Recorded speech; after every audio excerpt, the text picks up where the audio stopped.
इष्ट वियोग, अनिष्ट संयोग, शरीर में कोई बीमारी आदि आ गई तो हमें ध्यान में जा सकते हैं, जाते नहीं हैं। अनिष्ट संयोग, पीड़ा चिंतन, बीमारी आदि, लेकिन निदान बंद नहीं करते, और निदान बंद किया तो उनका गुलस्तान नीचे गिर जाता है। लेकिन उन मुनिराज को ठोकर लगी, उनने निदान बंद कर लिया। ऐसे राजा से बदला लेना है, और आप विचार करके रखना, बदले की भावना से मरण को प्राप्त हुए तो वो उग्रसेन के पुत्र कंस बन गए, और उनके मन में भावना आने लगी। आप ख्याल करना, ऐसे भी उदाहरण आते हैं कि मां के गर्भ में जब जीव आता है ना, मदलसा का नाम सुना होगा आपने। मदलसा जिसने अपने 6 बेटों को गर्भ में संस्कार दे दिया, 6 बेटों को, युगल को 2-2 करके बेटे जन्म लेते थे, मां ने गर्भ में ही संस्कार दिए। ख्याल करना, संस्कारित मां होती है ना, तो वो गर्भ में ही अपने बच्चे का ख्याल रखना प्रारंभ कर देती है, और असंस्कारित मां होती है ना, तो वो मौज मस्ती के कारण से अपना भी भविष्य खराब करती है और आने वाले उस बच्चे का भी भविष्य खराब करती है। ख्याल करो, इतना ही विचार करके रखना। थोड़ा सा भौतिकता की बातें भी कर दूं आपसे। आप विचार करना, आजकल का जमाना हो गया, गर्भ में संतान आ जाए। आजकल बहुत से लोग तो होते हैं कि गर्भ में जल्दी से बच्चों को जन्म नहीं गर्भ नहीं लेना चाहते हैं, और अगर आ जाए तो अबॉर्शन करा देते हैं। जो लोग गर्भपात जैसी विकृति को अपने जीवन में अपनाते हैं, विचार करना, 7 जन्मों तक उन्हें बांझ रहना पड़ता है। 7 जन्मों तक उनके गर्भ में कोई संतान नहीं आती है। हम इतना ही सोच लें, तुम्हारे घर कोई मेहमान आए और उस मेहमान को तुम एक बार ठुकरा दो, आना नहीं मेरे घर पर, स्वाभिमानी होगा तो दोबारा नहीं आएगा। आप विचार करके रखना, गर्भ में तुमने ही बुलाया संतान को, गर्भ में तुमने ही बुलाया, और बुलाने के बाद तुमने थोड़ा सा भी उसके साथ गलत व्यवहार किया तो बार बार तुम्हें 7 जन्मों तक निरपुत्र रहना पड़ेगा, संतान का गर्भ में आना नहीं हो सकेगा। ख्याल करना, इतना ही विचार करके रखना। हमारे ज्ञानी मनीषी और पूज्य लोग कहते हैं, अगर तुम्हारी किसी गलती के कारण से तुम्हारे गर्भ में कोई संतान आ गई है तो गर्भपात जैसा दूसरा पाप मत करो। एक तो पाप किया ही है, तुम उस संतान को जन्म दो, और जन्म देकर अगर तुम नहीं पाल सकते हो तो बहुत से ऐसे जीव हैं जिनके घर में संतान नहीं है, उनके वहां तक पहुंचा दोगे तो भी तुम्हारा नहीं, उस बच्चे का तो भविष्य अच्छा बनता चला जाएगा। ख्याल करके रखना, कितने भी कष्ट रहे, एक कर्ण की भूमि है। हम कल होकर आए, आश्रम में होकर आए, कर्ण की भूमि पे होकर आए, इतना शांत वातावरण, और वो हमारे निजानंद सागर महाराज आएंगे 24 को, तब बात करूंगा उनकी भी आपसे। आप विचार करके रखना, कर्ण की भूमि है। जिन्होंने महाभारत पढ़ा होगा या महाभारत सुना होगा, कर्ण अपनी मां कुंती के शादी के पहले जन्म लिए, लेकिन उस मां ने कर्ण को मारा नहीं, कर्ण का गर्भपात नहीं कराया। उसने गलती पहली की थी, दूसरी में बाद उसने जन्म दिया, और कर्ण को जन्म देकर उसने इस संसार में उसको भी मोक्ष मार्ग में एक उद्धार में लगा दिया। महाभारत हम सब ने पढ़ी है, देखी है। ख्याल करके रखना, गर्भ अवस्था में सीता जिसके पति ने ठुकरा दिया, राम ने कह दिया कि भाई हमें अपवाद मिल रहा है, अपवाद हो रहा है। और एक धोबी, आप विचार करके रखना, धोबी ने इतना ही कह दिया, धोबी की पत्नी रात भर घर नहीं आई तो धोबी ने अपनी पत्नी से कहा कि मैं कोई राम नहीं हूं जो पर घर में पत्नी रह जाए और उसे अपने घर में रख लूं, तो ये घर में आने की जरूरत नहीं है। जब बात गुप्तचरों ने भगवान राम से कही कि आपका बहुत नाम खराब हो रहा है, बदनाम किया जा रहा है आपको। पर घर में स्त्री रही और उसको रख लिया अपने घर में, तो हमें आप विचार करके रखना, उस वक्त राम ने सीता का त्याग कर दिया।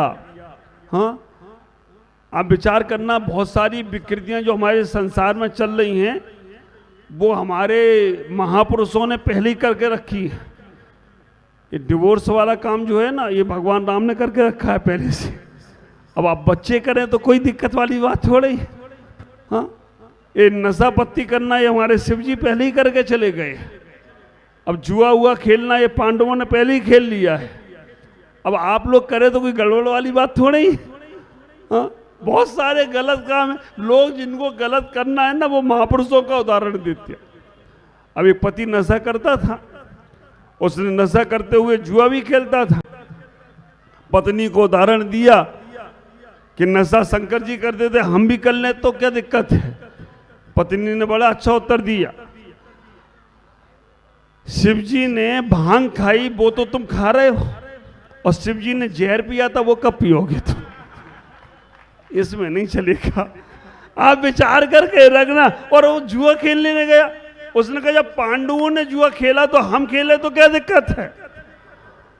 अब तो पत्नी थी, तो पत्नी ने तुरंत जवाब दिया, ठीक है द्रौपदी ने 5 पति किए थे, हम कर ले, तुम्हारा क्या जाएगा। आप विचार करके रखना, उदाहरण सबके पास रहते हैं। देखो एक वो कुत्ता भी आ रहा है ऊपर, उसको भी छोड़ दो यहीं पर, समोसड़ में सब कोई आ सकता है। विचार करना, हमें इतना ही ख्याल करना है कि गर्भ में संतान आए। अभिमन्यु का आपने सुना है, अभिमन्यु ने मां सुभद्रा के गर्भ में ही सुन लिया था कि चक्रव्यूह में कैसे जाना है। अब ये तो उदाहरण महाभारत का है, जैन राम महाभारत का नहीं है। सुन तो लिया उनने कि चक्रव्यूह में जाना कैसे है, लेकिन मां सो गई। अर्जुन सुनाते रहे और सुनाते रहे तो वो सुन नहीं पाई, सो गई थी वो, तो निकलने की कला नहीं सीख पाई, तो अभिमन्यु चक्रव्यूह में चले गए। हमारे जैन आगम में एक पुस्तक है, हमारी जैन सिद्धांत में, जैन ग्रंथों में, धर्म परीक्षा। जब ये बात हुई, धर्म परीक्षा ग्रंथ जरूर पढ़ना, मिथ्यात और सम्मित का उसमें बहुत अच्छा समावेश दिया। उन्होंने कहा कि अभिमन्यु ने गर्भ में ही सुन लिया था। उन्होंने कहा 2 मित्र थे, पवन मित्र, और दोनों मित्रों ने कहा ठीक ऐसी घटना मेरे यहां भी हुई।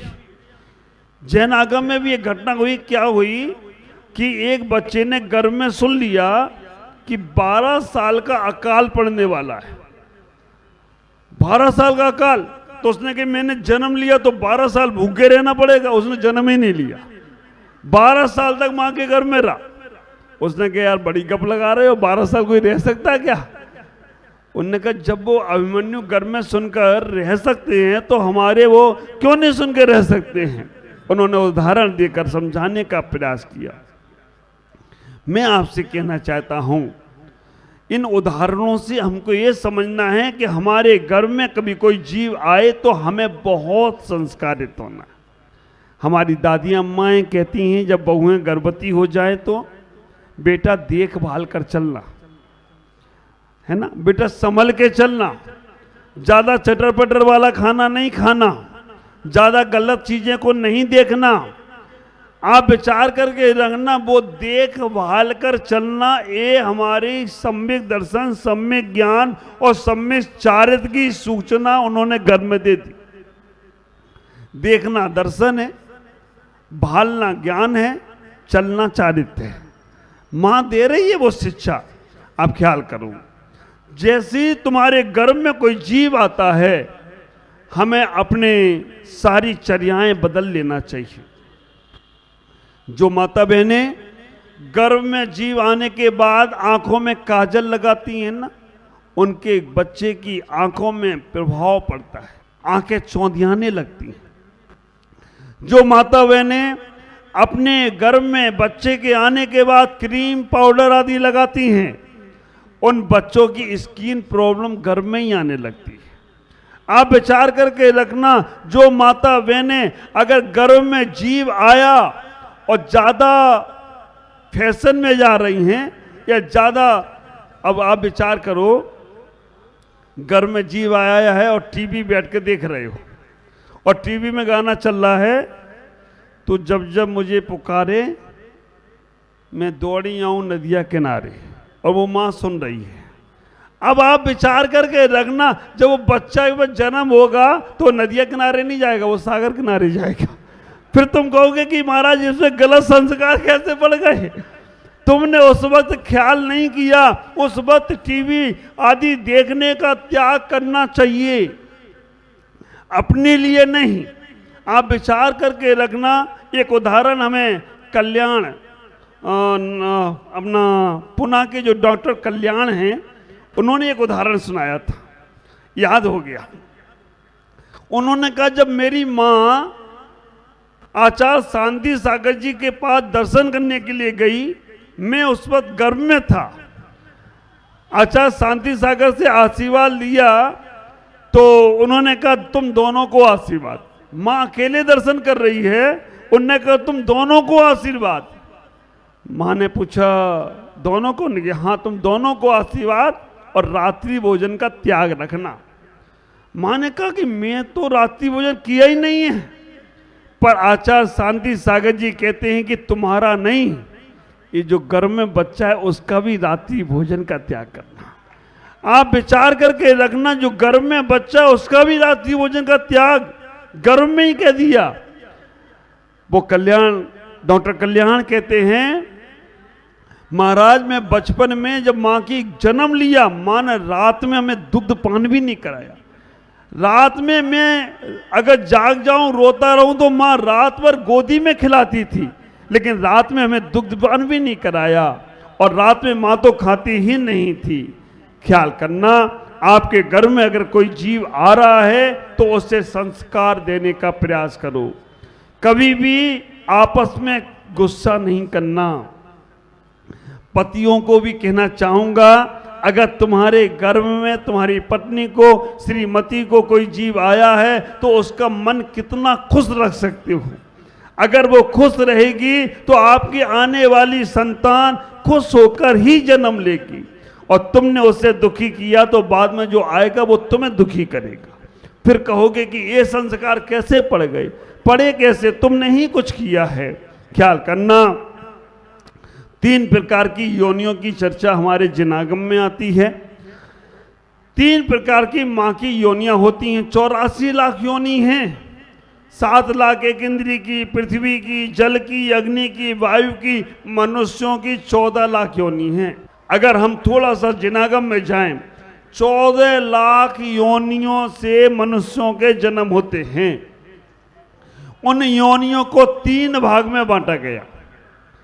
एक वंशापत योनि, एक संख्यावत योनि और एक कुर्म्योत योनि।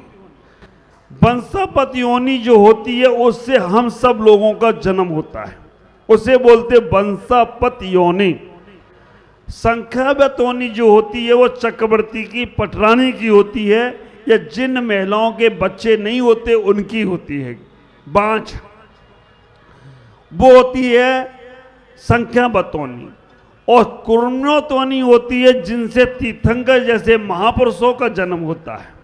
कुर्म्योत योनि होती है जिससे चक्रवर्ती नारायण, पृथ्वी नारायणों का जन्म होता है, जो मोक्षगामी जीव है उनका जन्म होता है।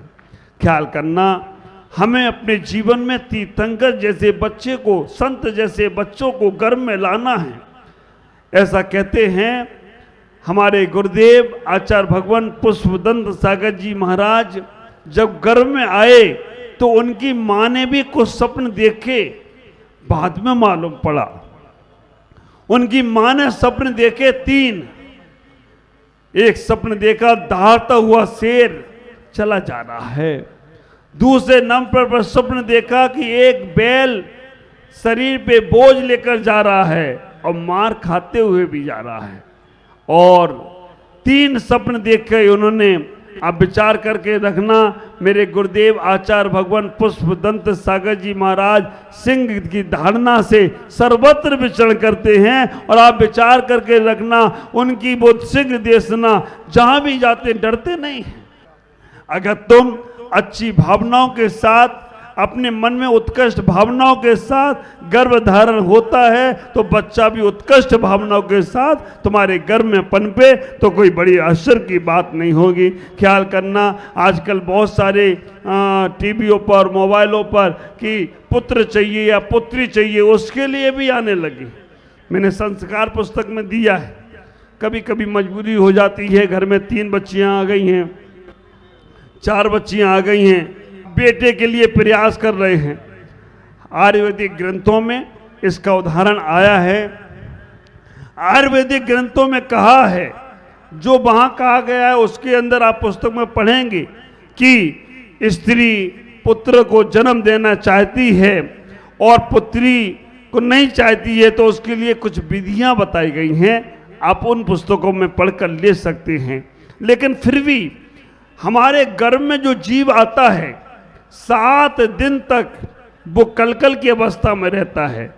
आप ख्याल करना, 2 महीने का अगर किसी महिला को गर्भ रहा है, उसे पुत्र की चाह है तो अभी अंग उपांग नहीं बने हैं, तो अश्वगंधा करके एक दवाई आती है, वो दवाई को वो 100 ग्राम लेकर 5-5 ग्राम की 20 पुड़िया बनाकर जिस गाय के नीचे बछड़ा दूध पीता है उस दूध से 1 पुड़िया सुबह 1 शाम लेती है, 10 दिन की दवाई, तो ऐसा उस ग्रंथ में कहा है पुत्र की ही प्राप्ति होती है।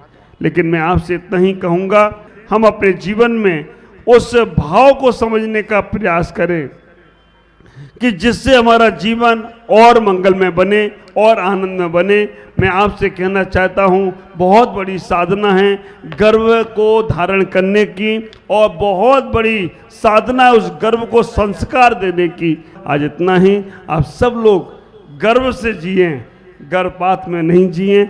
आप सब लोग अपने जीवन को गर्व महसूस करें कि तुम्हें जैन कुल मिला है और जैन कुल को शाश्वत करना है। ओम नमः जय गुरुदेव।